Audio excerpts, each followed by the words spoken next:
le sanctuaire Vodun qu'on appelle dans la langue locale font Voduncho. Voduncho signifie la case de la divinité. Donc c'est ici qu'on vénère la divinité elle-même. C'est ici qu'a lieu les cérémonies, les consultations, tout ce qui concerne le culte du python, mais les pythons eux-mêmes ne restent pas là. À l'intérieur, il y a la représentation spirituelle du python royal. Disons que c'est la divinité elle-même qui est à l'intérieur. Une pierre qui incarne l'esprit parce qu'en fait, c'est l'esprit du python qu'on vénère et non le python en tant qu'animal. Aujourd'hui, on a de la chance, le sanctuaire est ouvert. Ouvert parce que ce jour est un jour favorable pour les cérémonies dans le temple. Parce que chaque 5 jours ici, c'est un peu comme à l'église où les dimanches on va à l'église, les vendredis pour la mosquée et tout cela. Donc ici, c'est chaque 5 jours.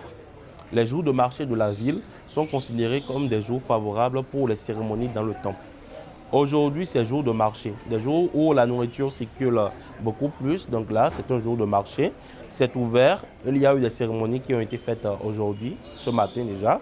Donc avant d'entrer à l'intérieur du sanctuaire, il faut être près de Vodun. Parce que tout le monde n'a pas le droit de savoir ce qui se passe là-dedans. Et pour les quelques-uns qui peuvent y aller, on ne porte pas de chaussures, pas de chapeau aussi. Et les femmes en période de menstruation n'y vont pas. Le mur de l'intérieur est fait en argile et ça date de 1727. La casa a reçu le label de l'UNESCO en 2019.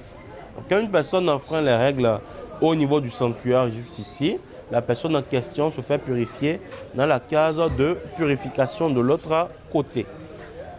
Mais avant d'y aller, il faudrait qu'on parle quand même de la jarre sacrée zinc, mais retournez ici.